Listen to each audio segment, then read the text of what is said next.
कैसे हैं आप लोग? Hello, good morning everybody. Good morning, कैसे हैं आप लोग? Good morning, good morning. और नरनी इसके सिम्मी के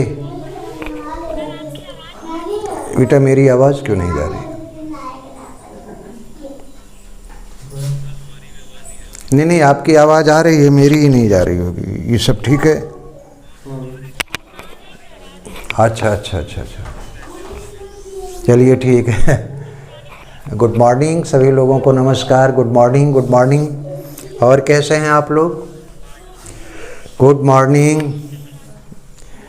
सिम्मी कैसी है? नलिनी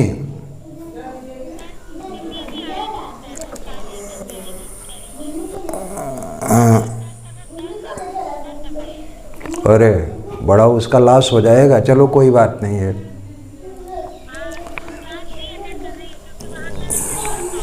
हाँ, दिक्कत होगी वहाँ पर। कोई बात नहीं, उससे कहना निश्चिंत रहेगी। बाकी जो है वीडियोज़ तो अपलोड हो ही रहे हैं, उस तक भेज दिए जाएंगे।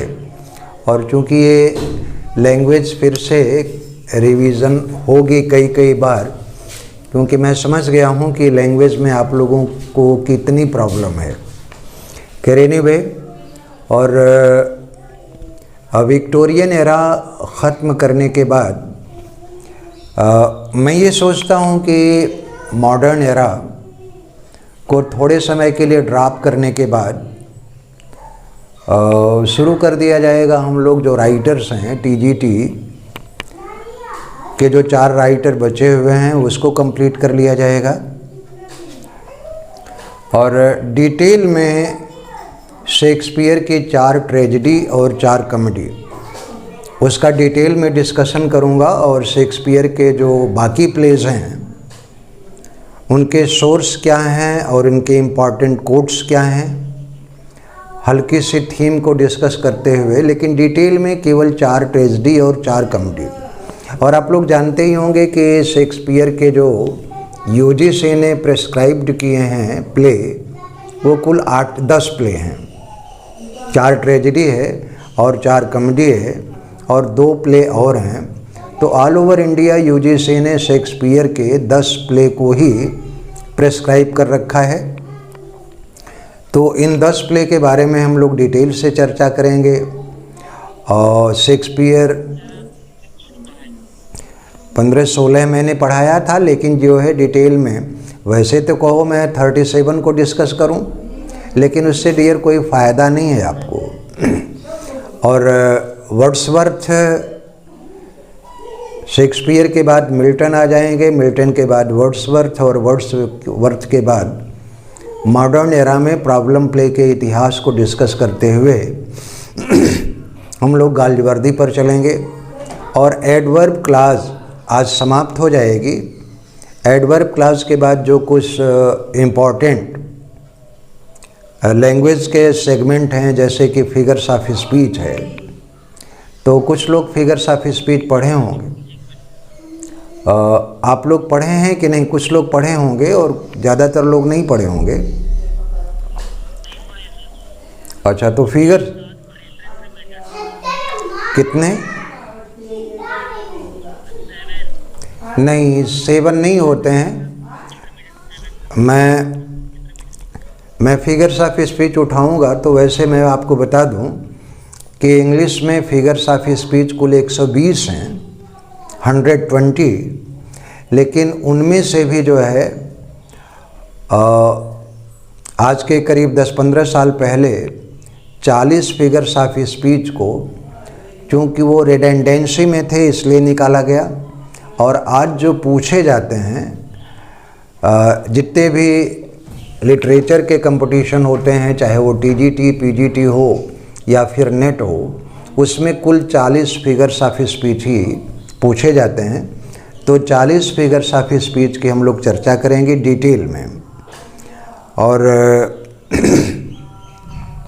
इसके बाद फिर हम लोग उठा लेंगे, जैसे ही प्रीपोजिशन की मैंने कहा, एडवर्ब के बाद मैं प्रीपोजिशन की आपको 250 प्रीपोजिशन की लिस्ट दूंगा। और उसके ऊपर प्रैक्टिस पेपर भी भेजूंगा। आप लोग केवल उतना ही तैयार कीजिएगा, बाकी छोड़ दीजिएगा, और निश्चित रूप से 250 में से ही पूछे जाएंगे। साथ में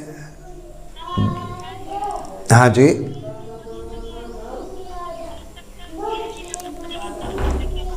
हाँ वो तो सही है, लेकिन नलिनी में एक चीज़ बताऊं, कुछ लोग ऐसे हैं जो बताओ कि घर पर बैठे हैं और मुझे फिर आज बड़े दुख के साथ ये कहना पड़ता है कि सारे लोगों की समस्याएं वो तब उभर करके सामने आती हैं जब थोड़ा सा एक नॉमिनल फीस जो है, अब यही तुम लोग जानते ही हो कि नेट की फीस जो है जो मूर्ख बना रहे हैं, ये कहते हुए भी मुझे थोड़ा अफसोस होता है।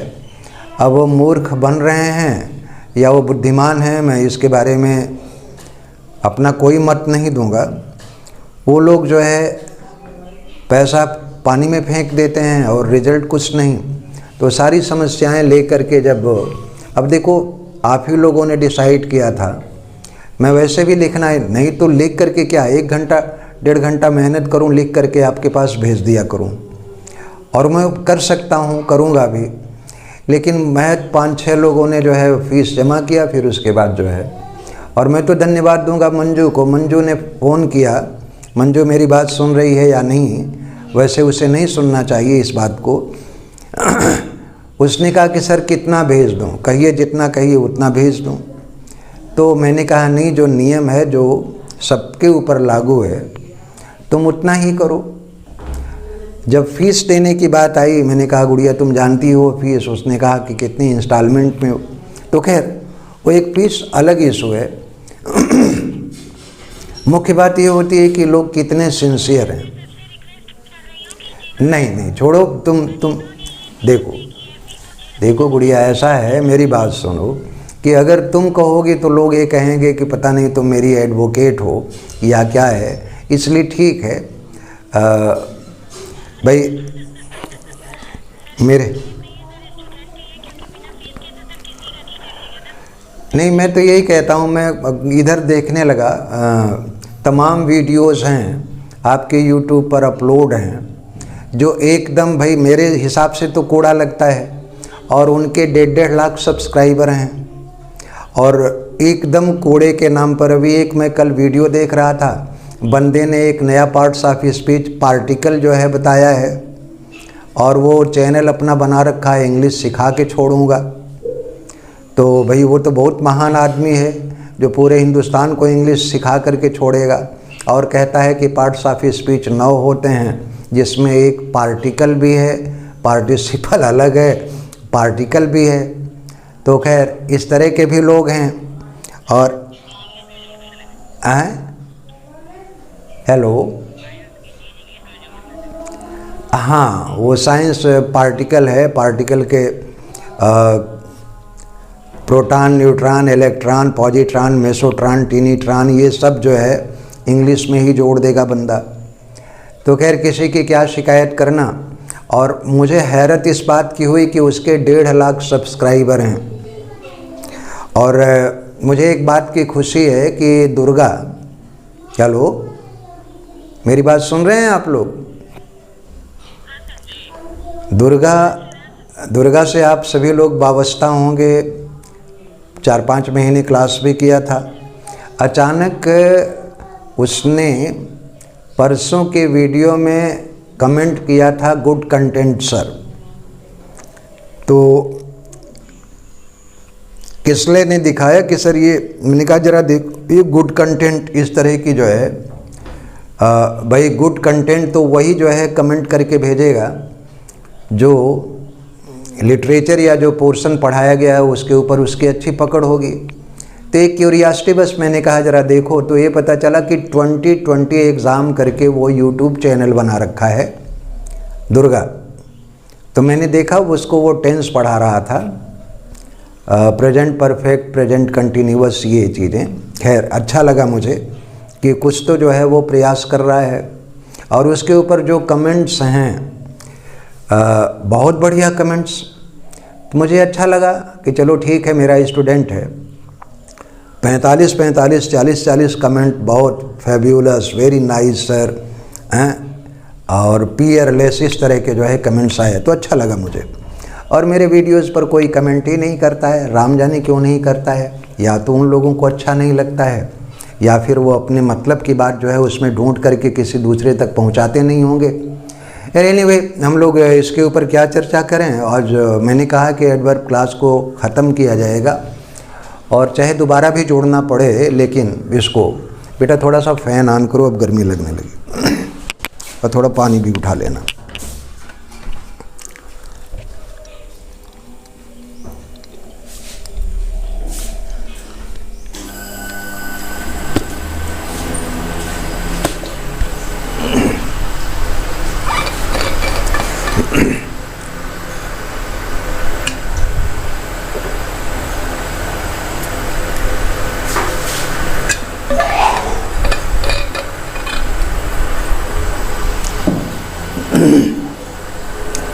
हाँ फ्रेंड्स, हम लोग चर्चा कर रहे हैं एडवर्ब क्लास के, जिसमें कुछ एडवर्ब क्लास के बारे में डिस्कशन हो चुका था कल, और आज उसी सीक्वेंस को आगे बढ़ाते हुए एडवर्ब क्लास ऑफ सपोजिशन और concession.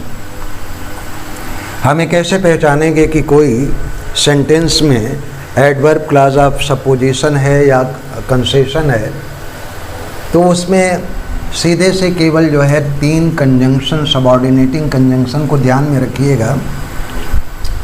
The clause is introduced, the clause is introduced with conjunction द्यो, ऑल्दो और इवन इफ।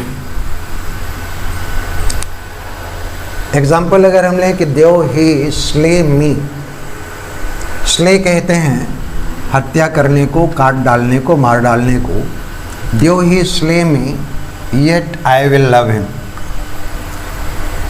माना कि वो मुझे मार डालेगा, फिर भी मैं उससे प्रेम ही करूँगा।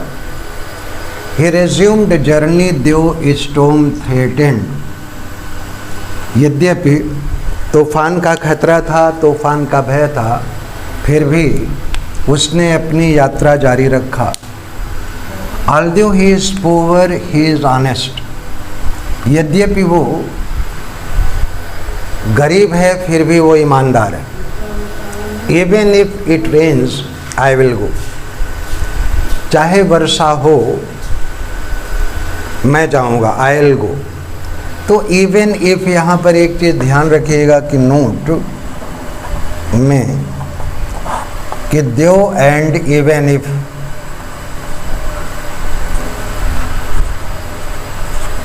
द्यो and even if are used इन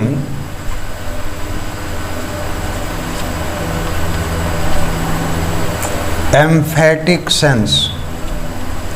अगर स्टेटमेंट के ऊपर जोर देना हो, जोर देने का भाव प्रकट करना हो, तो हम द्यो और इवन इफ का प्रयोग करते हैं। अगर नोट कर लिए हों तो थोड़ा इसके बारे में और डिस्कस कर लिया जाए। हम इसी सेंटेंस को अगर ले लें कि द्यो he is poor, he is honest, यद्यपि वह गरीब है वो ईमानदार है। अगर इसी को थोड़ा सा एम्फेटिक बनाना हो तो हम ये करेंगे कि ही इज़ ऑनेस्ट, द्यो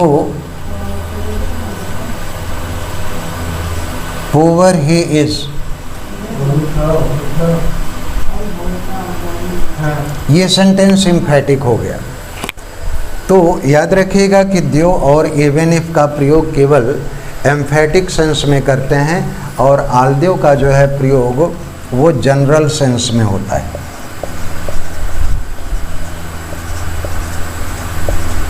चलिए नोट कर लिए हो तो फिर मैं आगे की चर्चा करूं।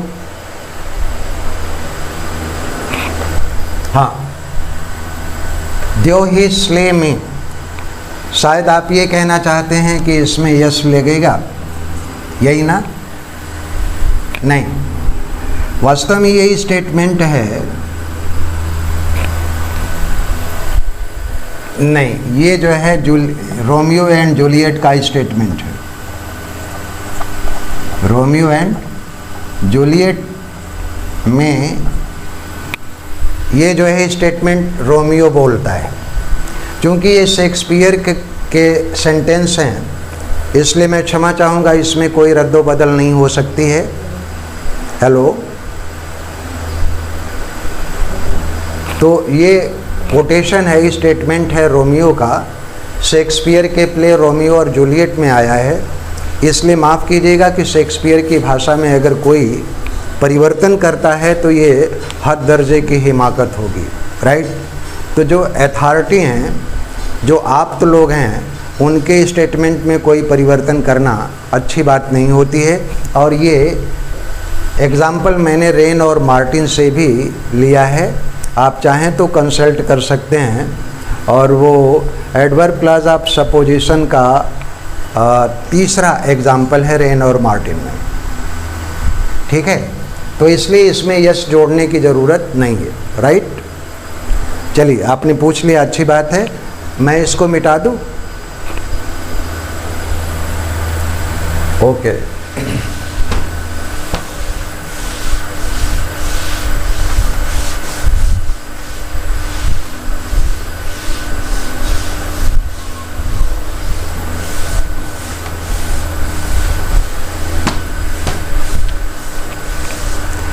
नेक्स्ट है dear adverb clause of comparison.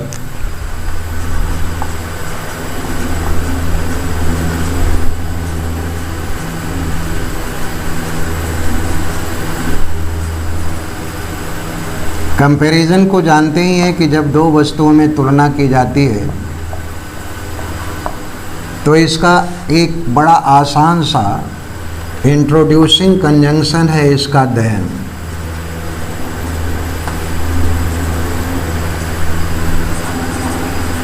बेटा, इसमें स्याही की भी व्यवस्था करो। इंट्रोड्यूसिंग कंजंक्शन केवल है आपका देन। और मैनर में हम adverb clause of comparison of manner note इसमें कर लें। Adverb clause of comparison of manner,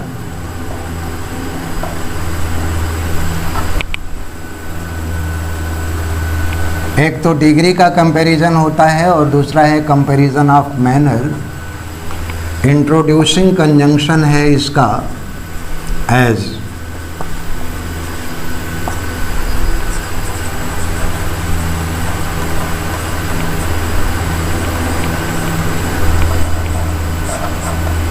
बेटा, इसको ले जाओगे। अगर हम एग्जाम्पल लेते हैं तो he is younger than he looks.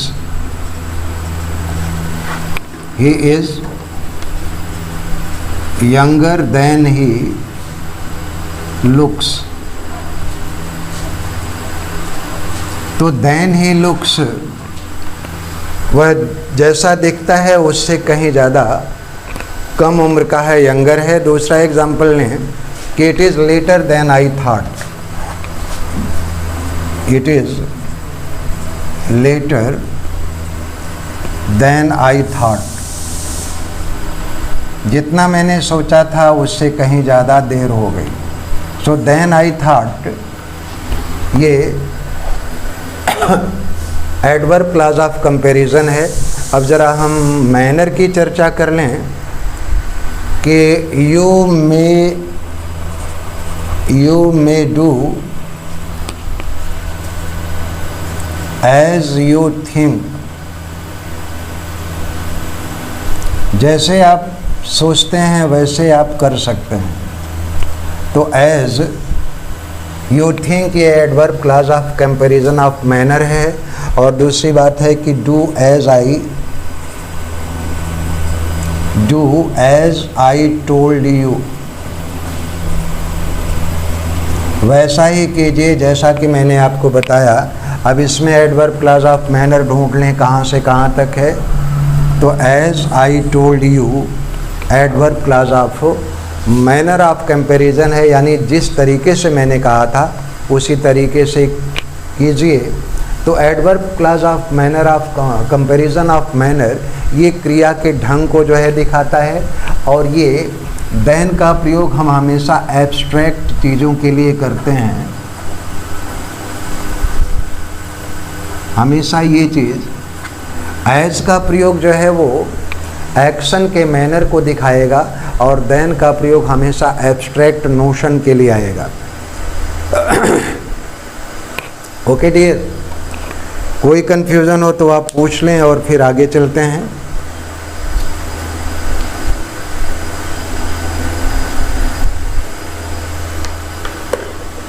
हाँ जी,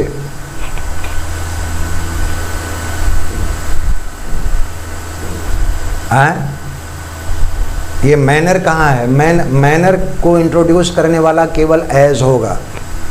अभी मैंने क्या कहा कि एडवर्ब क्लॉज ऑफ कंपैरिजन दो तरह का होता है। एक तो जो है देन से हम शो करते हैं, और अगर क्रिया के ढंग को व्यक्त करना हो, तरीके को, तो एज का प्रयोग करते हैं। और ये भी मैंने लिख दिया है कि देन का प्रयोग हमेशा एब्स्ट्रैक्ट आइडिया की जब तुलना की जाती है तो देन का प्रयोग करते हैं। एग्जाम्पल लें कि he is younger than he looks, जैसा जितना कि वो दिखता है उससे कहीं ज़्यादा वो कम उम्र का है या जवान है। तो अब आप ये बताइए कि देखना और जो है युवा का अनुभव होना, ये एब्स्ट्रैक्ट है कि कॉन्क्रीट है? एब्स्ट्रैक्ट है। दूसरी चीज़ अगर हमें लें कि you may do as you think, सोचना एब्स्ट्रैक्ट है कि क्या है? ठीक है ना? चलिए, बहुत अच्छी बात है। अगर समझ में आ गया डियर, तो मुझे खुशी होती है कि जब मेरा प्रयास आप तक पहुंचता है सफल होकर के, तो अच्छा लगता है। खैर,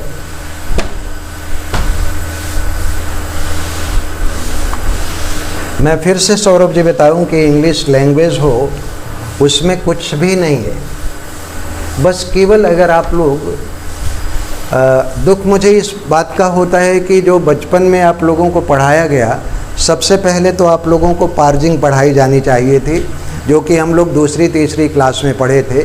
सेंटेंस दिया जाता था और उसकी एनालिसिस करनी पड़ती थी हम लोगों को। एनालिसिस इस बात की कि किसी भी सेंटेंस में एक एक वर्ड वो है क्या, पार्ट्स ऑफ स्पीच के लिहाज से, और एक दूसरे का रिलेशन किस तरह से है। तो अगर ये बात बचपन में कर दी गई होती तो आज 90% समस्या आप लोगों की हल हो गई होती। लेकिन चलिए, जो बातें बीत गई उसकी क्या बात है, किसका फ़ोन है? हाँ तो बंद कर दो। पर्पस की बात करें dear.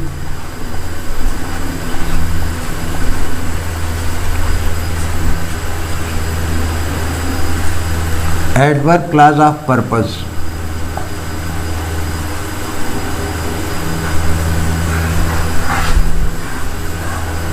Adverb clause of purpose में पर्पस तो जानते होंगे कि when the purpose of an action is shown,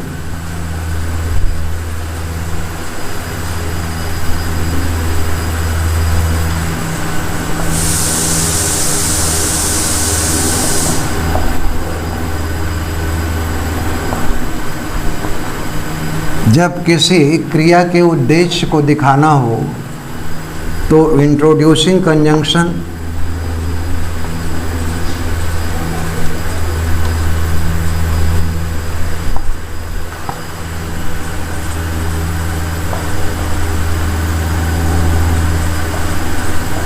adverb clause of purpose को दिखाने वाला जो कंजंक्शन होगा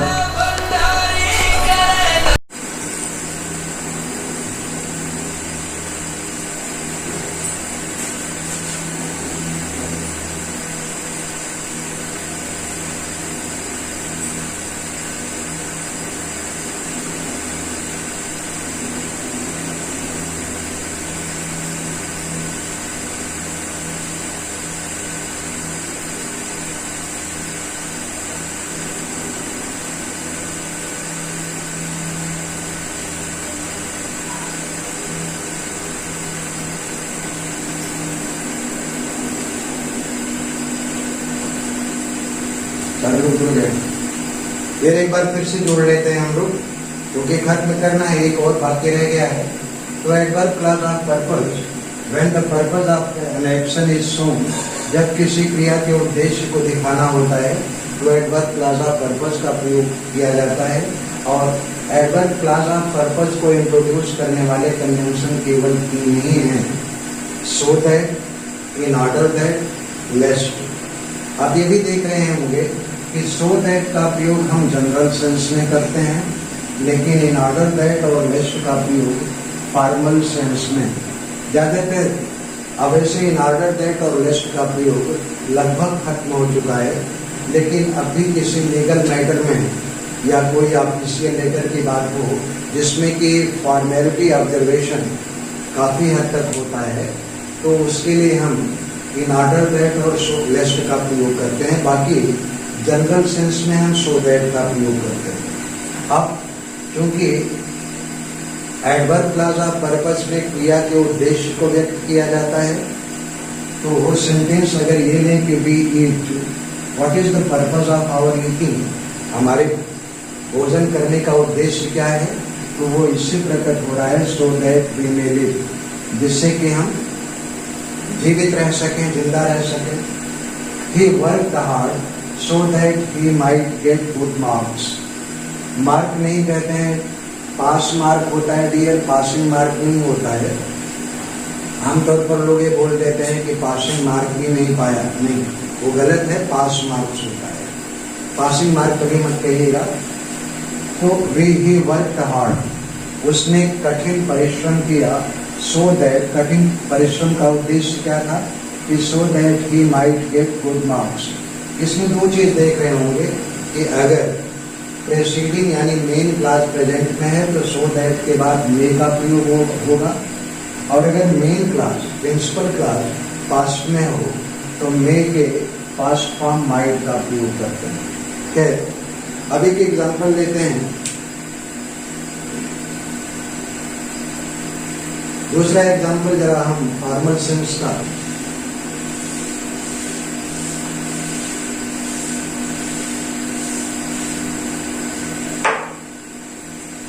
the WHO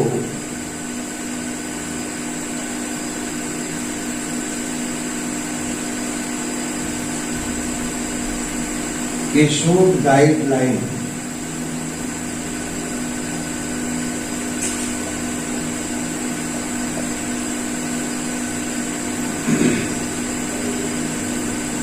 in order that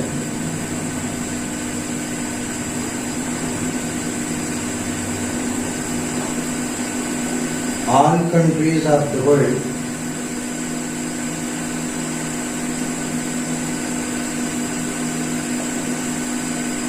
might observe a precaution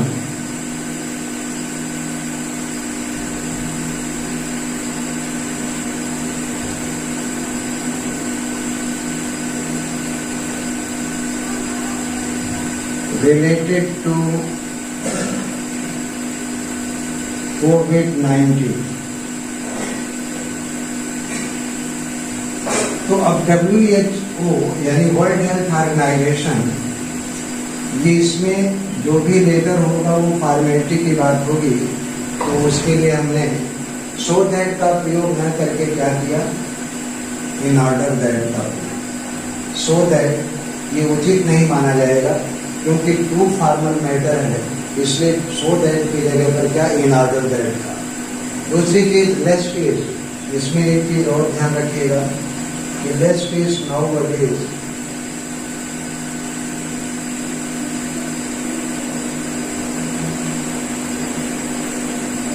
obsolete. लेस्ट का प्रयोग आजकल प्रयोग से करीब करीब बाहर हो चुका है, जैसे स्लीप नॉट,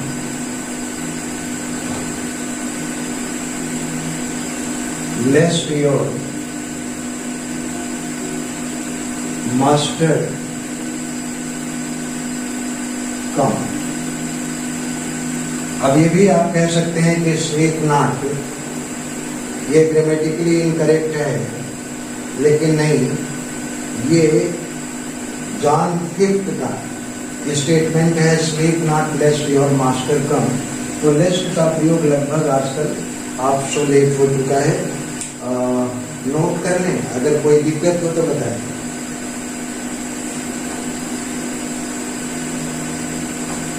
ये किंग जॉन 5 का शेक्सपियर का स्टेटमेंट।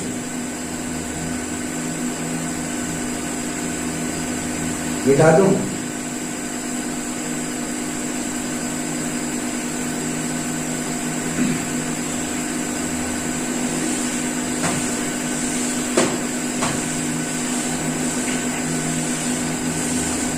अब एक बचा रह गया है, एडवर्ब क्लॉज ऑफ रिजल्ट।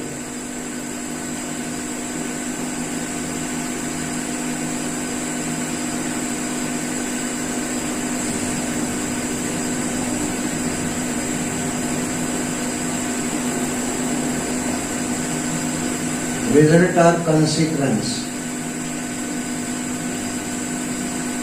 परिणाम या फल।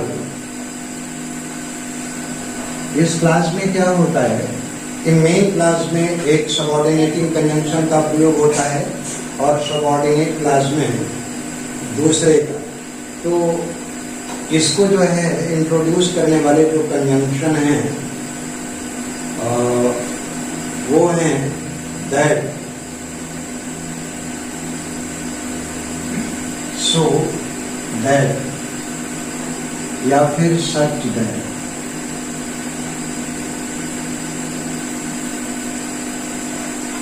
एग्जाम्पल में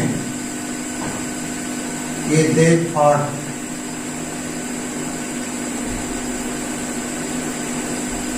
so baby,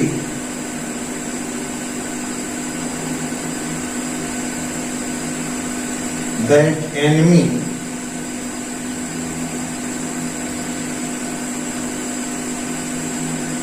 ran away।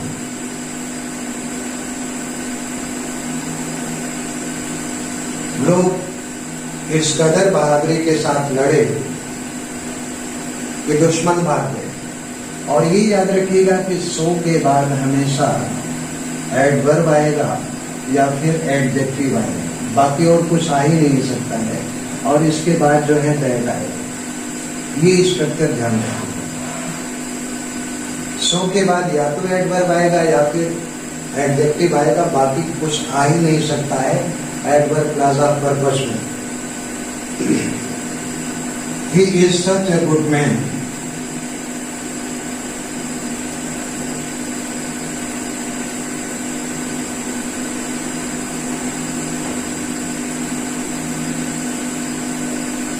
That all respect him. वह इस कदर अच्छा आदमी है कि ऑल रेस्पेक्ट हिम, कि सभी लोग उसका सम्मान करते हैं कि सच अ गुड। देख लिया आपने, सच के बाद या तो जो है एडजेक्टिव आएगा या फिर एडवर्ब आएगा। उसमें देखिए सो के बाद जो है एडवर्ब आया और उसमें सच के बाद क्या एडजेक्टिव आया। दूसरा, he spoke in such a low tone,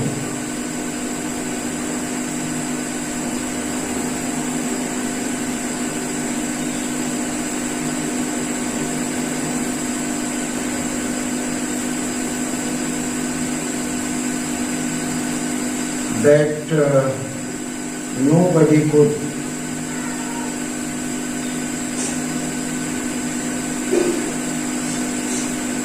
hear him। वह इस कदर धीमी आवाज में बोला कि कोई भी उसे सुन नहीं सका कि सच अ लो एडजेक्टिव आया। तो ये स्ट्रक्चर सो दैट या सच दैट के बाद या तो एडजेक्टिव आएगा या फिर एडवर्ब आएगा। ऐसे ही सच के बाद ही एडजेक्टिव आएगा या फिर एडवर्ब आएगा और तब जो है दैट का प्रयोग करेंगे। क्लियर है ये बात? तो ये एडवर्ब क्लास पूरी तरह से खत्म हुआ है। और मैं एडवर्ब क्लास के ऊपर कुछ सेंटेंस आपको भेजूंगा, उसमें आपको ये बताना है कि एडवर्ब क्लास तो है लेकिन कौन सी क्लास है, टाइम है, प्लेस है, रीजन है, कंडीशन है या फिर सपोजिशन है। तो कुल इस तरह के 20 सेंटेंस आप तक पहुँचेंगे। आज इतना ही, थैंक यू वेरी मच। और कल जो है चर्चा कर